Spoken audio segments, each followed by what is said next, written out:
Okay, we are going live on Facebook now. Live! It's alive! Zing. Okay, we are ready to rock and roll. Thank you for joining us for our weekly Cannabis Connection webinar series. I am your host, Jamie Cooper, founder of Cannabis Connection, and today I am joined by Ginny Germano of ICS Consulting in Colorado. Ginny, Hello! how are you? I am doing great today. How are you, Jamie? Pretty good, not so bad. A lot going on here in Michigan. I'm sure you've seen the news. I have. I've been following your post on Facebook and your video that you just tagged me in, and there's a lot going on with the legalization of adult use in Michigan right now. Right. We are really in full swing trying to get a lot of awareness about the legalization initiative in Michigan, which is going to be on the ballot November 6th. Vote yes on Proposition 1. Super, super exciting. You know, I was in Colorado when it all went down there, and it's like seeing it all over again, except this time I'm highly involved. I'm like, oh, in Colorado, while I was there, I was working in the ski industry. And it was definitely it was a conversation that was being had. However, I wasn't involved, so it's like, it's different. But, you know, and then we got the news yesterday that Lara announced that they would be closing down anyone who has not received one of their state licenses. So like if you have not received a state license, you have to be shut down by October 31st. I think this was something that not a whole lot of people saw coming. Big surprise. Especially with the backlog of applications. Right, a huge backlog. I think they've only pre-approved, and that's like stage 1. They've only pre-approved about 10%. So there's a lot of work that has to be done, and they seem to be a little optimistic about getting them all through. What was that? Are they being optimistic that they can actually get all the applications through? Well, not all of them. They're being optimistic that they could get the applications through from establishments that were already operating. Okay. But and those that had submitted stage 1 and stage 2. So if you had not submitted stage 1 and stage 2, then I think that you're kind of forced to, unless you're on the agenda, which is October the 18th. And we don't know what that agenda looks like. Last month, they had 30 pre-approvals and they had 30 full approvals. So it'll be interesting to see what happens at that board meeting and how many they're going to process and who's going to be on there. And even if somebody's been denied a license and is going through the appeal process, they have to shut their doors too. So it's a big change. I mean, we have a very massive market of close to 300,000 patients, and here in West Michigan, we have 2. You know, there's one in the Portage area, and there's one in Nunica, and that's a good 2-hour drive from each other. But we have 2 establishments, and both of them are going through appeals process, and are probably going to have to shut their doors. So everybody in West Michigan, you know, unless there's some applicants on the agenda this month, you know, everyone in West Michigan is going to be shut down. Wow. So it's crazy. But, you know, but today we are talking about preparing for a state compliance audit. You know, I wanted to push this to Facebook today because I think this is a topic that a lot of provisioning centers and anyone who is planning to be operating over the next couple of months really needs to pay attention to. Yeah, and also this webinar, or if you're on Facebook Live, this is really helpful if you already have a facility, if you're already operating in a state that's already regulated, such as Colorado. There's still some great tips on here for you when it comes to preparing for a state audit, whether you're in Colorado, Maryland, or Michigan. Obviously, everyone's in different stages of where they are at in the regulation, but I still think all these tips are going to apply. Right. Well, I'm excited to see what I mean, I have never been through a state audit, so I'm excited to hear how this goes down and how these people can best prepare for that. Yeah, they've changed over the years. Out here in Colorado, back when I used to work in licensed facilities, they actually used to come in with a checklist, and every state is different. But now I think so they can come in more regularly. They say they might just come in and look at your security equipment and your DVR and your signs, and then come back in a couple months. They might check your labeling. I've had them come into my clients' facilities where they actually take photographs of all the packaging and labeling, and they'll take that back to the enforcement division and review all your packaging and labeling. So it just goes to show you never know what they're going to come in and check. I don't know exactly how Michigan's going to handle state audits. I don't know if they're going to come in with a checklist. I don't know if they're just going to do like a random surprise compliance audit with you guys. I don't know how soon they're going to come in after you're operating legally. So that's why it's very important to be prepared for a state audit at all times. Right. Well, tell us a little bit about yourself and ICS. Fantastic. Well, my name is Jenny Germano, and I am the owner of ICS Consulting Service. I started off in the cannabis industry as an employee back in 2009. I was extremely new to this industry. I didn't really know anything that was going on, and I had worked in the restaurant food service industry for 23 years, and I was looking to make a change, and so I started knocking on some dispensary doors, and I was lucky enough to get a part-time position while I was still working hotels and catering, and I just started learning from the ground up, and I became a receptionist, and then eventually I became a manager, and then I worked in about over a 6-year span. I worked in a bunch of different licensed facilities and dispensaries, and I pretty much learned everything that I know now. I mean, obviously I'm still learning, even as an owner or being a consultant, there's still a ton to learn. I'm always so uncomfortable even saying I'm an expert because I don't know everything, and there's always an opportunity for me to learn more. But I definitely have the experience in my background, and I was able to work here in our medical market, and then I was part of the legalization of adult use here in Colorado. And I only operated one retail facility back in 2014, which was an amazing experience to go from working in a medical dispensary to a retail recreational dispensary, and just the whole experience. I wouldn't trade it for anything, and I'm really grateful. I'm just really grateful for my experience in the cannabis industry, and extremely grateful for having ICS Consulting Service, and as I grow and build my own business over the last 3 years. Well, we are very grateful to have you talking to us and sharing your expertise. You know, you've been through everything, the medical program into the adult use part of it, and you have I'm sure you have seen that compliancy, the state compliancy requirements change dramatically from 2009 to here we are 2018. So it's been a huge change because I started off in the wild west, as I'm sure Michigan probably feels like that, and California feels like that, where, in the old days, growers would walk in with duffel bags, and you would just buy product out of the duffel bag, or you would just buy, edibles from somebody who made them in their kitchen at home, and then we became regulated and more regulated, and it seems almost every 4 to 6 months, we're always implementing some kind of new rule changes. So that's what could be ahead of you in Michigan. I mean, I know right now you guys have emergency rules, and once everything gets settled and everyone gets licensed and starts operating over the next couple of years, you'll start to see more rule changes come in, and maybe even stricter rules on packaging and how products are made. Like out here in Colorado, we can't have any edibles that are shaped like, fruit or anything that would appeal to children, and that is always getting stricter and stricter. And I know you guys have a universal symbol too, like we have out in Colorado. I think most states are adopting some type of universal symbol on their packaging. So it's constantly evolving, and I don't believe it's going to ever stop evolving at this point.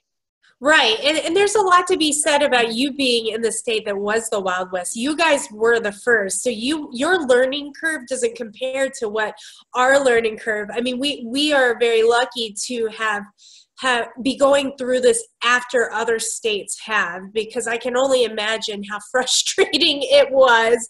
You know, here we are, there are states before us that have been there, done that, but you know, we've had the opportunity to learn from those states. Yeah, that's true. And anybody who's getting on the metric seed to sale tracking program, like I know Michigan is, just remember, like we were the test pot for that here in Colorado, and it was awful when we first started it. It is like a million times better than what it was when we used it back in 2013, 2014. I think everyone who gets to use the software is pretty fortunate. Colorado has paved the way to make that software better.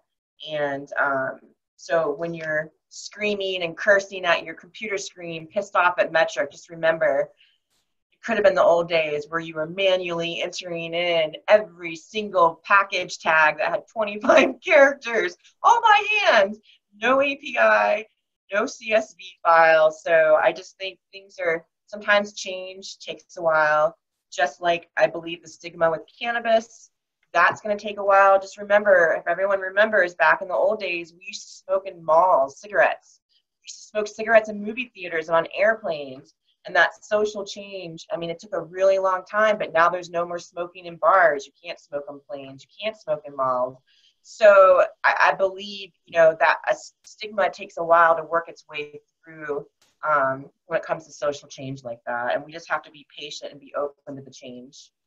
Right. That's what I've been telling people, like, and I keep reminding myself is that stigma, because it's still people, like getting people to just like talk about it, to support the cause and openly do it is still very difficult now. And I just like, once recreation goes through, it just, everything, it like takes a big load off. It's like, all of a sudden it's like not it. And I can't wait to see that happen here in Michigan. I cannot wait to see that.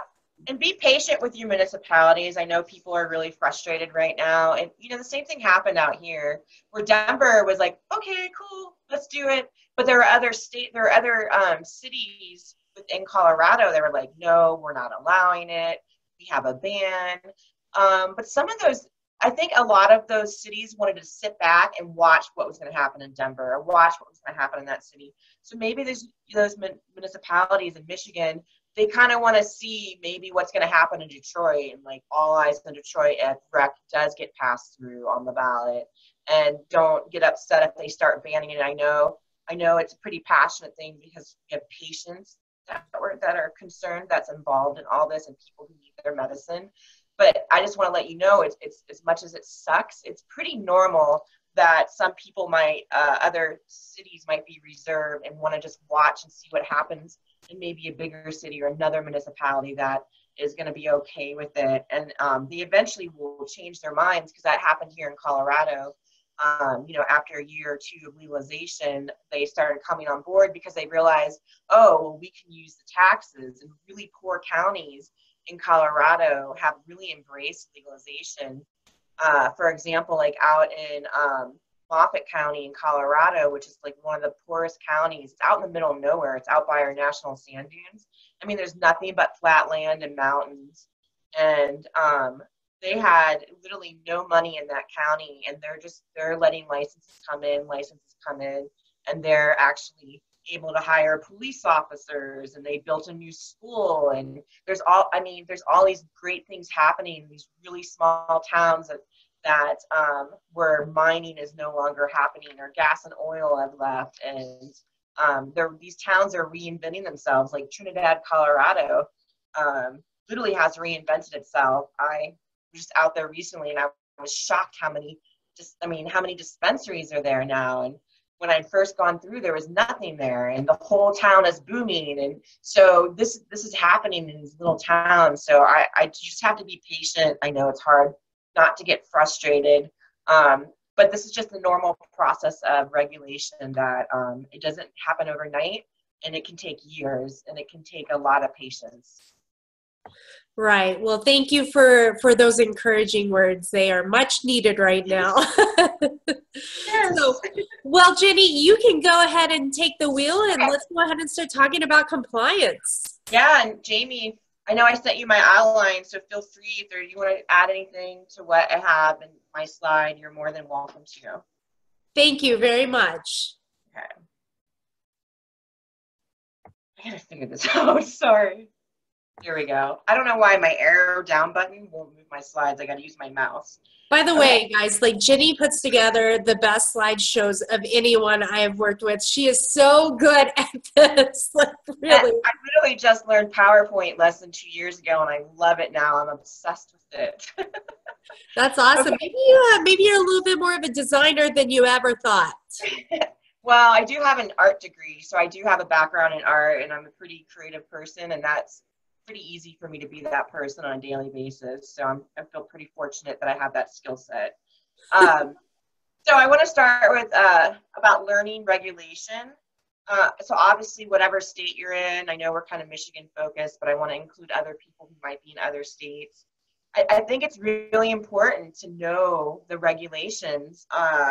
You know, study the. Obviously, I know a lot of you probably study the emergency rules going on in Michigan right now. But read over dispensary. Provisioning center. Read over the provisioning center and testing facility, and production facility. Anyone who's going to make concentrates and edibles. I think it's important to learn the full scope, even if you're not going to be opening a testing facility. You're not going to be opening a provisioning center. I think it's important because if I'm a cultivator and I think I would want to know the rules of provisioning center if I'm going to be selling to them and they're going to become my client. I want to make sure that I'm following the rules, but I can be on the lookout if somehow they made a mistake, and it's easy to make mistakes and not realizing you're making a mistake. I mean, not everyone makes mistakes intentionally, and maybe you can catch something for them on their labeling or something like that. So I think it's important to work together with all licensed facilities and really try to know as much as you can about each facility's regulation. Also, let's see. Oh yeah, so when it's so in the future, I would highly suggest signing up with working groups. I know right now you guys can tune into the layer hearings for what's going on for the application process, but in the future, when they start forming working groups in Michigan, where maybe they want to change the law around packaging and labeling, or maybe they want to add some more rules for provisioning centers, and they open it up to licensed facility owners to come and participate in these working groups, I highly recommend signing up. We have them in Colorado. A lot of people apply and not a lot of people get in them, and that's okay because we have so many great people here in Colorado that know a lot about the industry. And but with the working groups out here, we can attend them, which is fantastic. We can't really participate or say anything, but we can attend the meetings and learn about, hey, this is what's coming up for us. Let's start getting prepared. So you can even attend one, even if you're not going to be participating in the group, and help with the regulation, because then you have a sense of what's coming and you're not so stuck in the unknown and afraid of, oh, what's going to happen with packaging. And just a little bit of just really quick about packaging. I know it's not even part of my slides, but be prepared to have the money to invest in packaging and labeling, and it could change a lot. I know a lot of facilities in Colorado that have invested like tons and tons of money. I have a client who invested probably over $30,000 in molds, and then they changed the universal symbol in Colorado, and now those molds are obsolete. And that's just the norm out here. It's dump $30,000 and dump $30,000, and here's another 20,000, or here's 15,000 on my packaging, and oh, I can't, I have to throw away all these capsules that have the old universal symbol on it, and I can't use it anymore. So those types of things could potentially start happening in Michigan, and just make sure that you have your funding, or you have, a lot of money to back up what you're stepping into. It used to be really inexpensive to start in this industry. You could, and back in the old days, you can, $5,000 and you were getting a dispensary, and maybe it was, under $500,000 for an investment. And now it's well over $1 million to get an operation up and running. And that might even just be your first year, and you have no idea the road bumps you're going to run into and how much money. But please, whatever you do, save money for compliance. please save money for compliance. People focus on marketing and security, which are all really important things. But at the end of the day, you have to have a compliance culture at your facility, and you have to make sure that compliance is at the very top of your list when starting these facilities. So like I said, attend local meetings such as any LARA hearings, and this will help prepare you for what's to come. Now, Jenny, and we had some work groups. Actually, they had created work groups at the very beginning with to help whatever the word is, to create the permanent rules that would replace the emergency rules. Perfect. So the permanent rules were actually helped created by the work groups, in which the delivery, like that's, you know, sometimes it feels like LARA doesn't listen to us and they just, LARA does what it wants, right? Like the honey badger. But in all honesty, like the delivery option that they added in the permanent rules, that was something that they heard in the work groups, and they listened and they made those changes. So they did listen to the work groups, and I'm curious at what the future of the work groups are, and if those opportunities to be on those work groups will continue to exist in Michigan. What were the opportunities for the past work groups that you just referred to? Was that open to people coming on, or was it just all government employees? So what they did was they did an application process where you could submit to be, and I think they had a work group for every license. Perfect. Yeah. So there's one for secure transport testing, processing. So. Perfect. But there has been none that have come up anytime soon, right? Right. And I think there were like 20 people on each of those work groups, but I haven't really heard much about those work groups since then. It's a really cool experience. So the next time, I'm sure they're going to send out a bulletin and ask people to apply. That's how they do it in our state.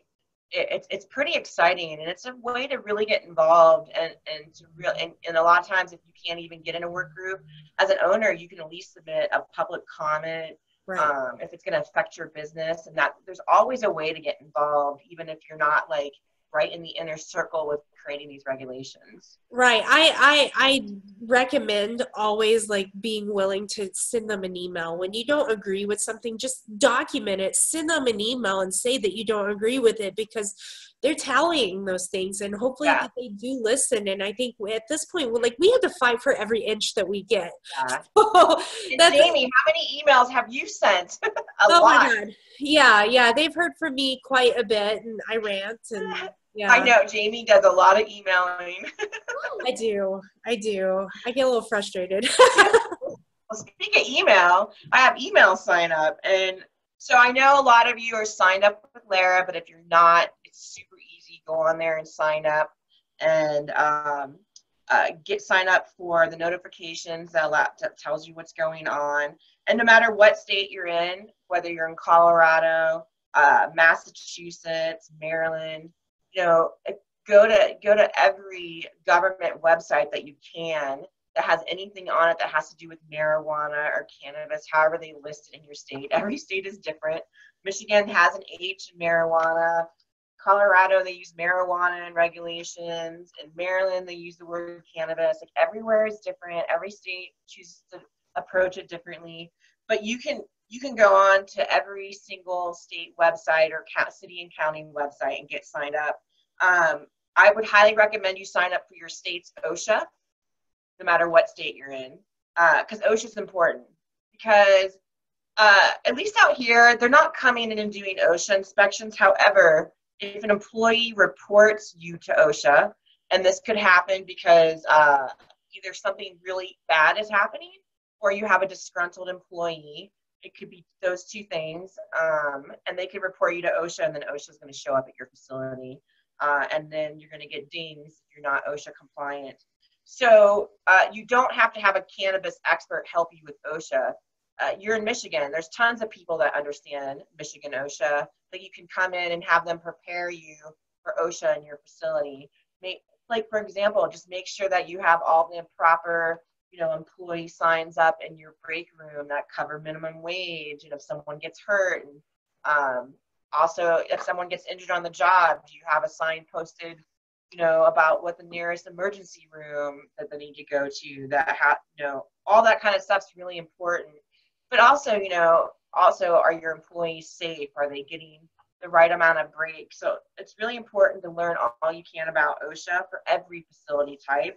I think more the warehouses and grows, I think there's a lot more OSHA problems than you would find in a dispensary. Because you're in a more warehouse setting, there's electrical cords, there's water, there's slippery surfaces, you're in a kitchen, you can get burned. There's so much more, I think, employee safety issues in those facilities than there is really in a dispensary. Also, sign up with your health environment, the health department. I'm signed up with the health department here in Colorado. I follow them on Facebook. They come into our facilities. They come into our MIP facilities here in Colorado because our production facilities to make concentrates and edibles are treated like a commercial kitchen. So if you have restaurant experience, it's probably a good thing if you're working on the edible side or the concentrate side, because you can apply all those skills that you learned in the restaurant industry. So make sure that you're up to date. Even, I don't know what the requirement is in Michigan, but send your employees to a ServSafe certification program. You can typically get them through the health department as low as $7 an employee, and you can take the training online and get them ServSafe certified. And that way they understand the different things about temperature, how to handle food, and also cross-contamination, all these really important things that can happen actually when you're producing concentrates or edibles. Do you know if Michigan requires ServSafe, Jamie? Are they requiring that? I have no idea. Okay. Yeah. So even if they're not, absolutely everyone should be getting their employees through that. I'm telling you, through the state. If you don't, just go through the state. They can even come to your, at least in Colorado, the health department will come to your facility in Colorado and train your employees. I'm going to a training this month. My client asked the health department, they're going to come get all the employees certified, and I'm going to attend the meeting because I'm always, like I said, I'm always trying to learn more. I want to be a resource for people. I want to be a resource for my clients. And then let's see. Yeah, so basically anything that you can find on any of your state or city county websites that has to do with marijuana, sign up for it. I think it's really important to stay in touch with everything that's going on. And the cool thing is when you sign up, they send you the information. You're not constantly having to go out there and search for the information. It's coming to you. It's coming to you. That's right. I love being compliant. So not everybody embrace it compliance like me, but that's okay. That's why I do what I do, because I love what I do, and not everybody loves it, and that's okay. But at the end of the day, we have to be compliant in this industry. One of the things, just one thing to remember, before you open your store, make sure you're in compliance. Don't say, oh, well, they're probably not going to come in yet. You know, it's only our first week. So don't pick and choose what you want to be in compliance with. Get it all done across the board before your opening day. And that way, when you open on opening day, you can have a confidence about yourself. If anyone showed up from the state that you're ready, this happens in Colorado. I've had clients who the enforcement division was out there within a week of them opening. And this could happen more if you guys legalize on the adult use side out here in Colorado. The day that people were opening for the first time adult use across the United States in Colorado, officers and agents were at every dispensary that was opening. And the facility I was running, they came in and they shut us down for a couple hours until we got all of our stuff fixed, our packaging, and got some stuff in our metric fixed, and then they let us open. So they could be there on opening day. So that's why all these things are really important, because you don't want to affect your bottom line. If you get shut down for a couple hours, you're losing money. And also patients aren't getting their medicine. Sorry, I'm just reading my notes. No, I'm sitting here reminiscing of 2014 and opening day. So another thing too is that make sure you do your homework. Just that's the whole purpose of, I'm going to go through some other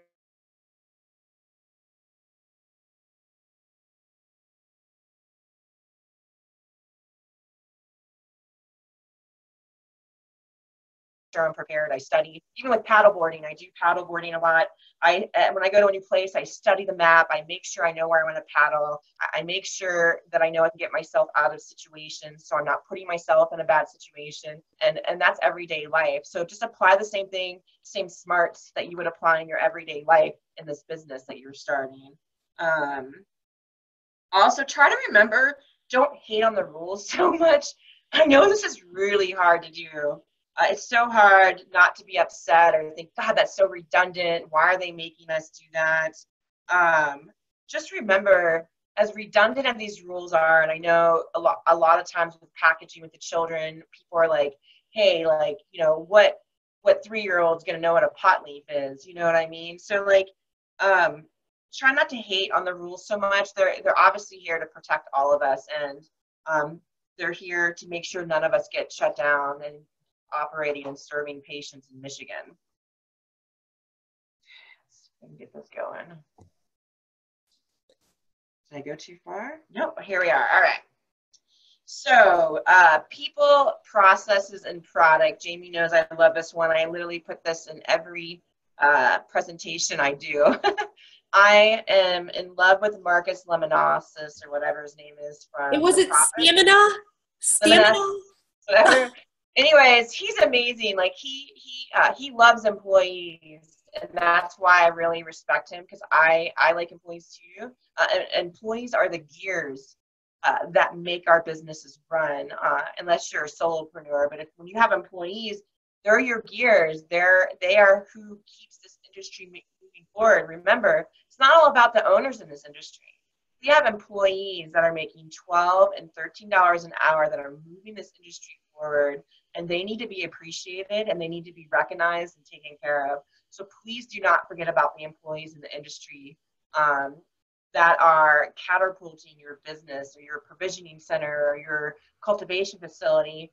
These guys are what is making it happen. They are in there, and they are the nitty gritty, and they are in the trenches. So they deserve a lot of respect. And so I always put people first, because without people, we couldn't have products and we can't have customers. And so you need to invest in your employees. And I always highly recommend hiring really motivated, career-oriented people. It doesn't even matter if they don't have cannabis experience. You can teach them cannabis, but what you can't teach is a good skill set of somebody who wants to work hard and hire hard workers. I can teach anyone about cannabis, but you can't always teach somebody what it means to work hard. They either want to work hard or they don't want to work hard. And that's something that's instilled in us, depending on how our life, you know, how we're raised or what happens in our life. So I think that's important. Processes. You're not going to have a successful business if you don't have processes. So make sure that you have all your processes in place.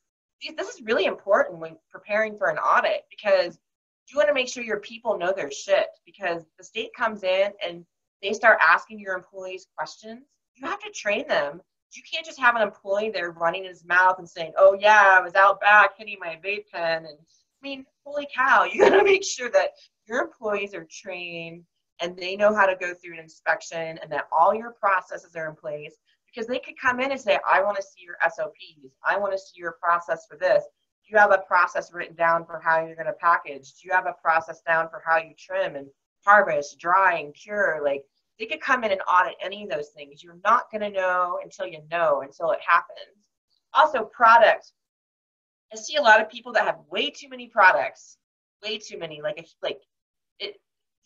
Make sure you're creating a product that people need, and that you're not like the 20th cookie maker in Michigan, and now you're competing with another 20 cookie makers or another 20 people making suckers. Stand out.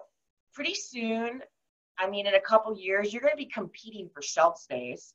In Colorado, I used to just order from everyone because I was desperate. I needed to fill my shelves. I just wanted to have full shelves of edibles for my patients coming in.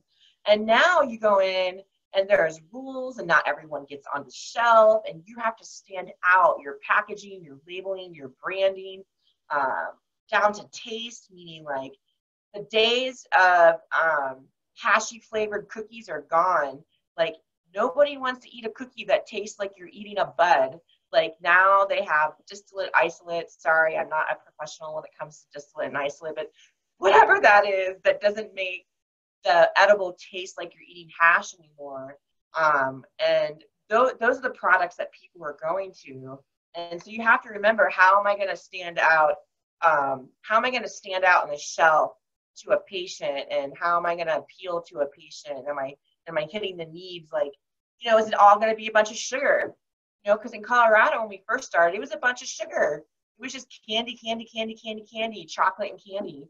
Well, not everybody wants to eat chocolate and candy. And so, come up with something that's vegan or, that's vegan friendly for people who don't, want dairy in their product, or maybe they want something more healthy and on the nut side, and it's not all soda and candy. So those are just things to think about when you're getting your product. Not that the state's going to come in and audit. They'll audit your product when it comes to packaging and labeling. They're not going to say, oh, why are you making so many sugary things? I just wanted to throw that in there for some. No refrigeration. I will say that is one thing, is no refrigerated products. That's not allowed? Nope. Yeah. Which, that could change in a couple years, or maybe it won't. We have that here, but I'll tell you, it's a pain in the ass, and here's why. Because how many dispensaries are going to have refrigeration space? You have people that are always like, hey, I'm making ice cream. And I said, great. Where are they going to put it?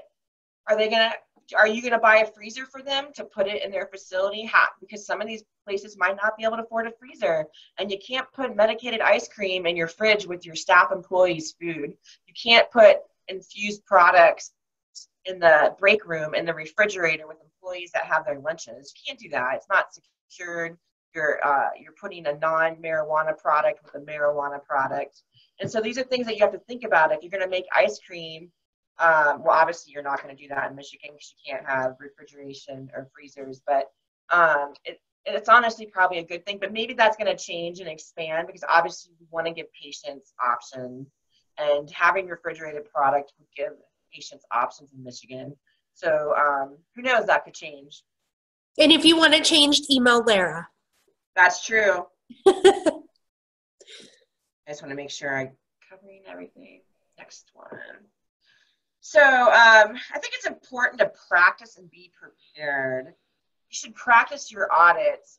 And if you don't know how to put together an audit, it's basically, you just take the list of your rules, your emergency rules in Michigan, and just go down to each section and just check it off. If you don't have like a professional checklist, or you're not in a place to hire a third-party auditor like myself to come in and audit your facility. I know some people are starting off on a budget and money can be tight, and maybe you have to do everything yourself, and that's completely understandable. When you start making money, I highly suggest you have an outside person always come in and audit your facility once a year. There are people that have told me you're not going to find anything. It's just not true.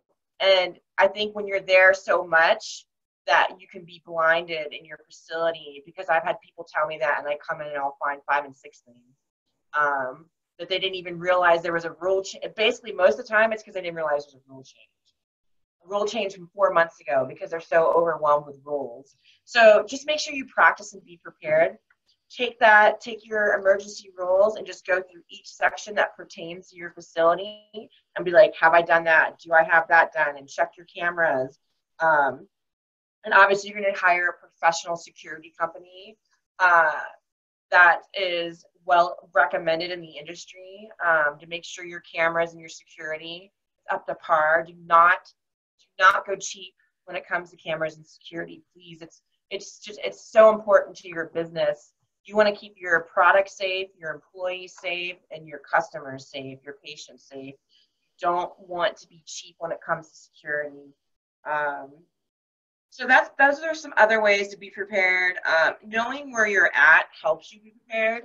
So if you hire an outside person to come do an audit, if you like hired someone every quarter, you will feel a lot better, and you'll be able to sleep at night knowing, okay, I know where I'm at, and maybe they might find 1 or 2 things and say, fix it, but you're not going to be in a position to get a violation.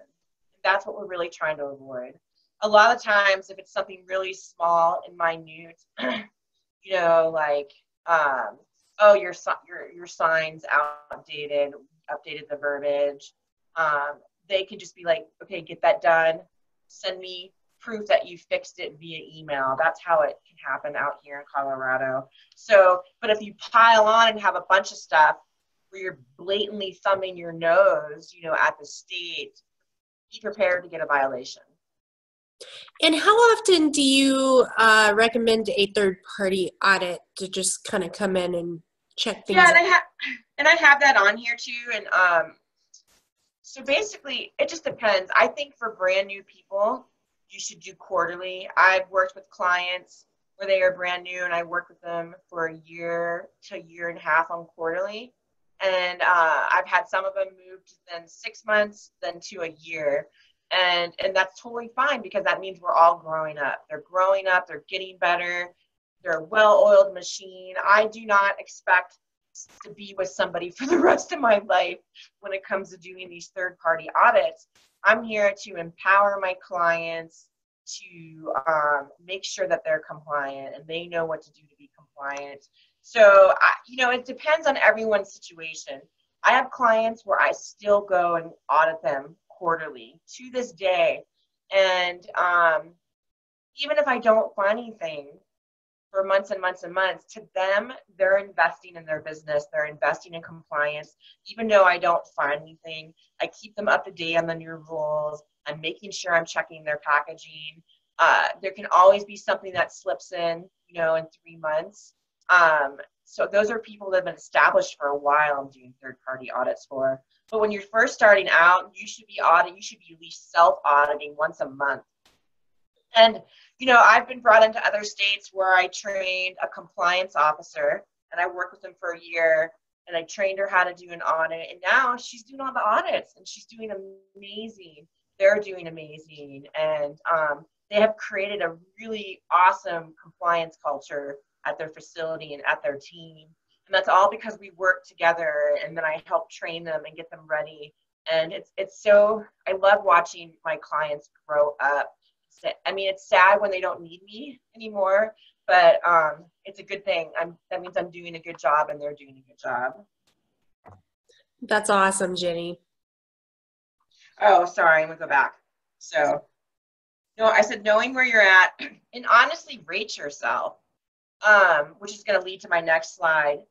Be honest in your audit. If you're gonna self-audit, don't just say, oh, so-and-so said it was in their car. Check, they're good.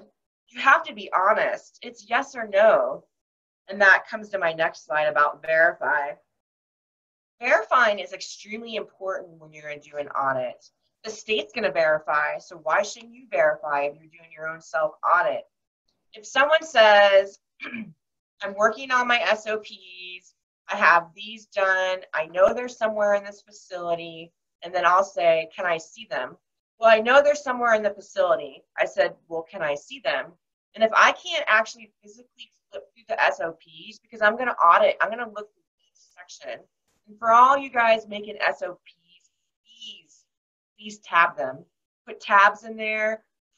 Tell me what each tab is. If it's harvesting, the tab should say harvesting. If it's trimming, it should say trimming. Curing, packaging. Because I get annoyed, which means the state inspector is going to get annoyed. And there's nothing worse than doing an audit and you're going through someone's sloppy SOPs, they're not tabbed, you're trying to figure out if they have every single SOP that's required by the state. And that's just going to piss the state inspector off. They're going to think, okay, this person is not good at record keeping, they're not organized. Why aren't they organized? Why don't they care? And they could force them to start looking at other places.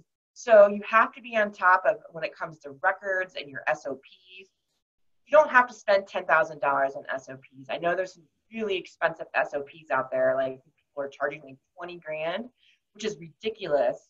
You can yourself can type up these SOPs as long as it's comprehensive and it's step by step and it covers everything that's required in the law.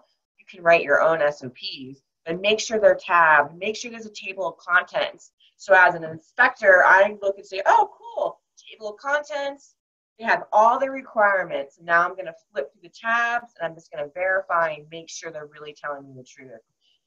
So that's why it's important to verify. You can't cut corners when you're verifying. It's either yes, I can physically see it with my own eyes, and if I can't, then it's a no and it's a violation.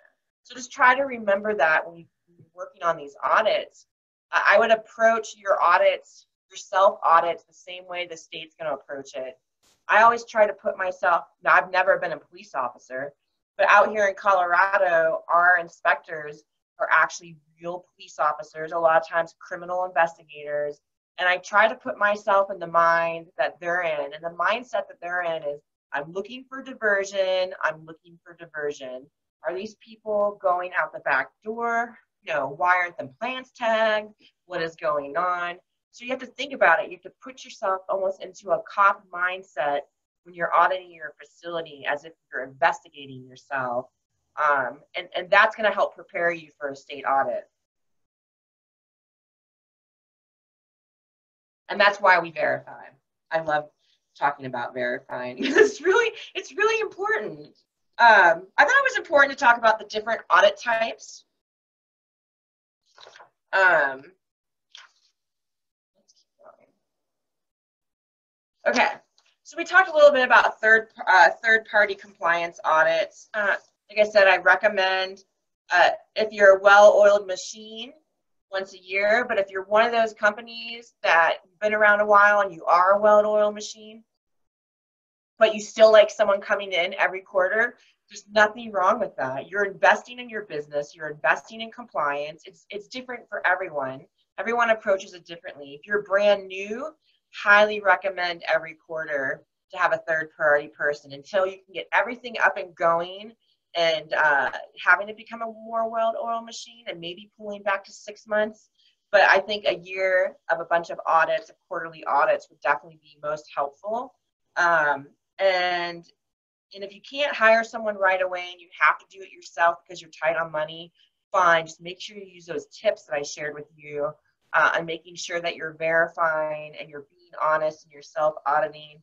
And when you start making a profit, hire someone to come in and take an outside look. Also, quarterly, also doing quarterly audits will work out the kinks as well, and it will help you improve.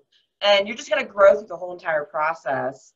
And I just recently did an audit, and it was a really amazing experience. They had a lot of stuff going wrong, and that's okay. That's when I get excited, because there's so much to help them with. There's so much that you didn't know. And then I just give them a bunch of added tips on top of outside the regulations, especially a lot of health department tips. Like I said, I come from the restaurant industry. So I know a lot about health and sanitation and keeping a facility clean, how you should store your sheet pans or hotel pans. These things are all really important because this is what they're going to look for when they come in. Oh yeah, sorry, I'm gonna go back. Also, make sure, this is really important, make sure you vet anyone that's gonna do a third-party audit for you. Just because their website looks good, it doesn't matter. I don't care if they're just like me and have almost a decade in the industry. Get references. There's things in my life that when I'm working on stuff for myself, I get references. I always get 3 references. It's my responsibility to vet who I use in my business. If something goes wrong, it's on me because I didn't vet them. I can't sit there and blame that person if I wasn't responsible enough to vet that person and find out, do research on them and find out if they're a good company or not. Amen. What was that? Amen. Oh yeah, it's true. Like, I'm looking for a business coach for my business. Just because I meet with you and you sound amazing, I want 3 references, and I'm going to call all 3 references, and I'm going to look at your website, and I'm going to do research for you. I mean, connection's amazing, but I'm going to vet you, because you know what? Every dollar I spend in my business is really important. I'm trying to grow a business, and when you're in this industry under regulation, you're going to be spending a lot of money. So make sure that the money that you're spending that you're vetting people so you're not wasting money. I know people that have lost $30,000 of their money because they weren't that professional, and they just and they're like, no, I don't vet them. Get 3 references and vet them. I don't care if it's your mother, sister, better. It's just really important to vet people. I just want to really hammer that in with people. It's going to save you money because if you don't vet, it could bite you in the butt and you're going to be sitting there and you're going to be out of money because you didn't vet a person. Yeah, I really couldn't agree more. That was probably the best tip of the day. Yeah. Like I said, I have to do it for myself. Like, if I need a plumber, I'm just not going to call the first plumber I find online. I'm going to call and get references. Plumbers are expensive. You know what I mean? You want to make sure you have the right plumber. Not many people vet plumbers, but that's just something, that's a daily practice you can apply in your life, and then it can spill over into your business. So internal self audits. So I call this check yourself. So why would you want to do your own audits? Well, it gets you familiar with being audited. It creates a culture of compliance in your company, and it keeps you prepared for a state audit. I can't stress enough how important it is to have a culture of compliance in your facility. You have to remember, you want your employees to have it be normal, that they understand what it's like to work in a regulated market. You don't want your employees being afraid that the feds are always going to be knocking on the door, or they're stuck in the unknown and they're scared because they don't know enough about the rules.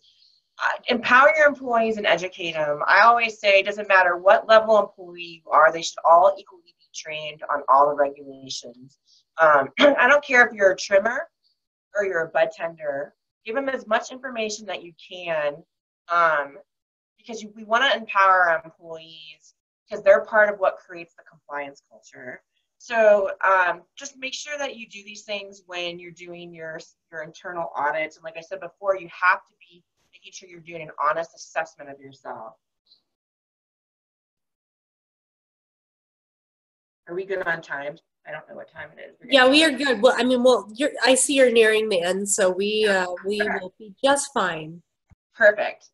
All right. I call this mock compliance audit. So this is basically, and I'll have a prop. Why not have a little fun? I got this amazing hat recently at an event. That's right.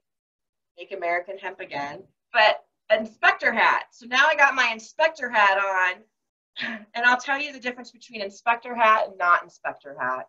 So when I have my inspector hat on, I'm going to come in and I'm going to act like a police officer.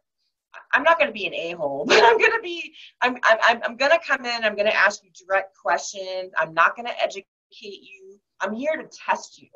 I'm here to put you under pressure and to stress you out and to see how you handle that in that situation. I'm going to come at you fast. I'm going to make you show me your DVR. I'm going to make you print out a still photograph for me. And I'm just going to keep coming at you because I want to make sure that you can handle the pressure of a mock audit. When my inspector hat is off, I'm going to be a nice person to you. I'm going to educate you. I'm going to give you tips. You know, I might not mark it as a violation. I'll say, hey, you just need to fix this. I understand you're learning and growing. But I think you should definitely, every facility should go through a mock compliance audit where you're mocking a state inspection. When the state comes in, they're not going to say, hey, how was your Thanksgiving? Or are you enjoying your summer? How many kids do you have? And has this been really challenging for you? No, they're not going to be personable. They're not going to care. They're not going to be like that. Most of them are going to come in with a stone cold face, and they're going to be there to audit. They're going to be there they're going to see, they're going to want to check if you're diverting, if you're in compliance. These things are all really important. I highly recommend everybody gets at least one mock audit a year where somebody comes in and they're creating a mock audit to resemble what a state audit would be, and then they have on their inspector hat.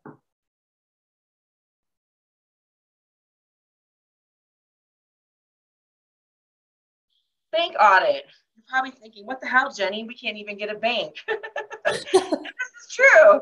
This is true. However, for people who are getting a bank account, okay, and this is pretty normal in Colorado that let's see, where are my notes? So some of these, the credit unions, okay, out here in Colorado, they are taking cannabis accounts. And a lot of them, what they do is they require a yearly audit. They'll require a yearly compliance audit, and they'll do a financial bank audit. Of course, I don't know how financial bank audits work, but they might come in and send somebody in to do an assessment of all your financial records. This is not IRS, it's just a bank audit. And so these are things to remember. I have clients where I do their yearly audits, and they'll take my audit report and they send it to their credit union because the credit union requires it at the end of the year. And so that's pretty normal. So when you get signed up for a bank, they might expect that out of you. Some banks have companies that they work with, and they'll supply the person that audits. I work with one banking app out here in Colorado, and every once in a while I help them with audits. So I'll go audit a facility for someone who's applying on their banking application to make sure that that person's compliant before they even take them on as a client. Another thing too is that I highly recommend that you get a CPA that understands 280E. I love bookkeepers, and they're great, and they can help you with your bookkeeping and payroll. But I'm telling you, you've got to hire a CPA that knows everything about 280E, because you can end up wasting money, and they can help you save money if they know 280E really well. And this happens in Colorado. The IRS has been coming here, and they're actually auditing facilities. So don't think it's not going to happen. When you get these businesses up and running, got to make sure your financial records are in like mint condition, and making sure the person who's managing your financial records and the bank that you're using, that you have all your stuff together, because one day the IRS is going to come knocking on your door when you least expect it, and they're going to say, we're going to come in and audit your provisioning center. You could be sitting there saying, oh shit, or you could be saying, good thing that I have a really good CPA and I'm keeping good track of my records. But you have to have really good record keeping. And if this is not an area that you're great at, you have to hire someone that's good at it. And if you're not great at it, I recommend don't trying it yourself, because you put yourself in a really bad situation with the IRS. And also, I know some people might be having trouble looking for banking. I recommend trying smaller banks, credit unions all over Michigan. A lot of them are open to taking cannabis clients for banking, rather than like people like US Bank or Wells Fargo. I do know people that have Wells Fargo's accounts, and they have not been shut down. It's really a roll of the dice, and who you talk to, or who the branch manager is.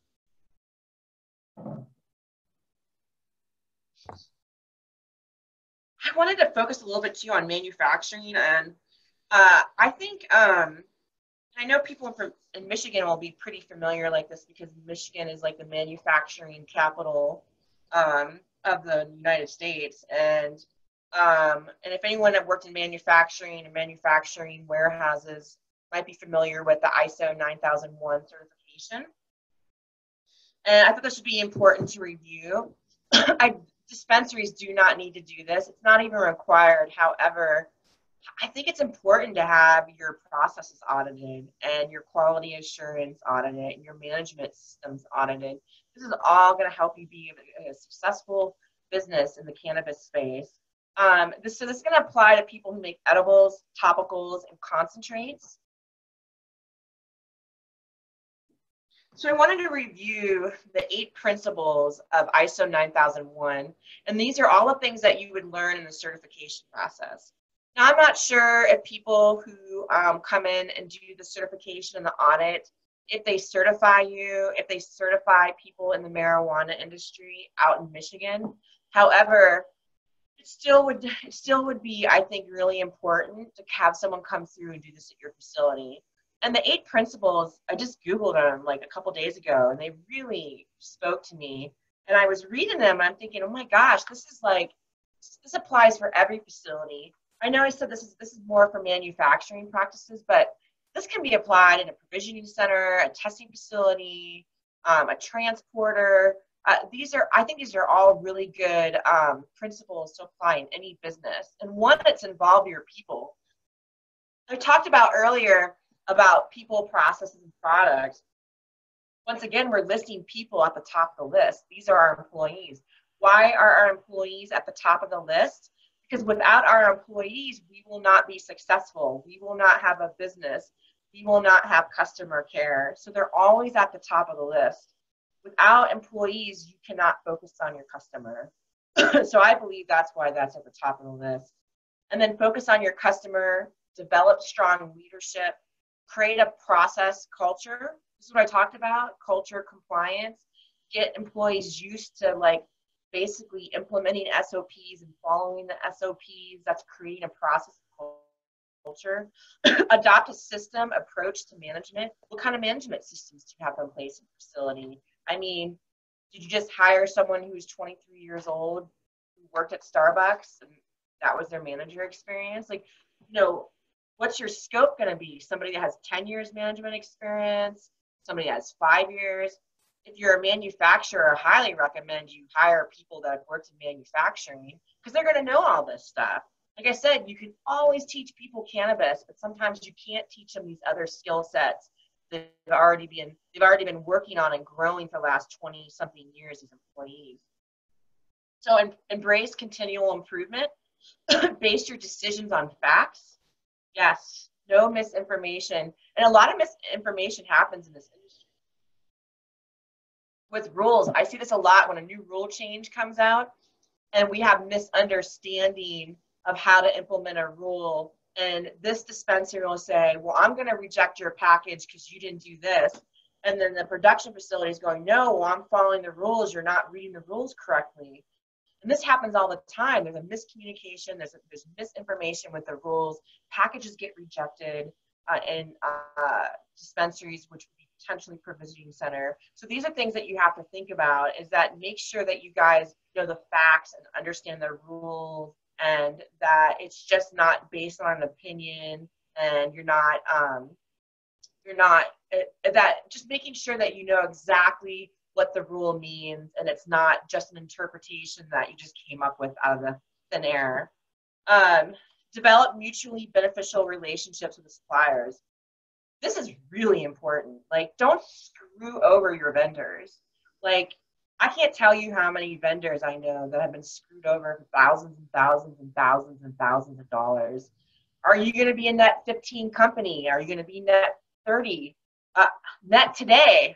I like being net today. Like, pay me today because I've been burned so much and not paid by people that it's like I need to get paid today, especially if I don't know you. Obviously, I have clients who mail me checks and I trust them and they've never not paid me. But I've heard of edible companies where they were doing like net 15, net 30, and they never got paid. And if you think about it, look at Sweet Leaf. Some of you know about Sweet Leaf. They lost 26 licenses here in Denver, Colorado. They had a bunch of dispensaries. Those vendors did not get paid. Thousands and thousands of dollars, those vendors did not get paid. They're going to have to take Sweet Leaf to court to get their money for all the edibles, all that product that was in Sweet Leaf. Can you imagine if those vendors didn't get paid and they get screwed with that bill? And now that product's held up in a license, not suspension, they lost a license. And now you have that product, it's going to be destroyed. The product that you gave them, that they bought from you and they didn't pay you for, is going to now be destroyed on camera. That's going to suck. That's your money. So you have to think about this stuff. If I was you, I would definitely have a really good, rigorous program for getting paid, but also building good relationships with your vendors. If your vendor is stiffing you, then did you vet that vendor? Did you make sure that that person was a good vendor that you're working with? So these are just things to think about. I think these are great 8 principles for the ISO 9001. I think every manufacturing facility should go through this process. It's only going to help you become a better company and also to serve your customers and patients. And thank you. Woo! How was that, Jamie? That was awesome. Always a good presentation by you. Thank you, Jenny. Yeah, there's a lot up at risk when you don't do things the right way in this industry. You know, there's a lot that you can lose as far as, like you just talking about Sweet Leaf and 26 licenses. I mean, I can't imagine. And so, you know, it's good to make compliance a number one priority in your business. Yeah. So. Yep. Well, Jenny, thank you so much. There's Jenny's email address right there, Jenny at icsconsultingservice.com. And we will be having Jenny back in the next month or two talking more compliance. And, you know, and I'm sure a lot will happen between now and then as well. So, but thank you guys for spending your afternoon with us, and we will be seeing everyone again. Of course, we have our webinars every Tuesday at 2 p.m. Eastern. Next week, we are talking with Karina Miller of LC Solutions Michigan, and she's going to be talking about your taxes from caregiver to commercial. So it's a fun topic. Sorry. If anyone has any questions, please just email me at Jenny, like what she said, my email address. Honestly, if you have any questions, just email me. I have no problem responding. Awesome. Thank you, Jenny. And we will be talking to you again soon. All right, everybody have a nice day. Bye. Bye.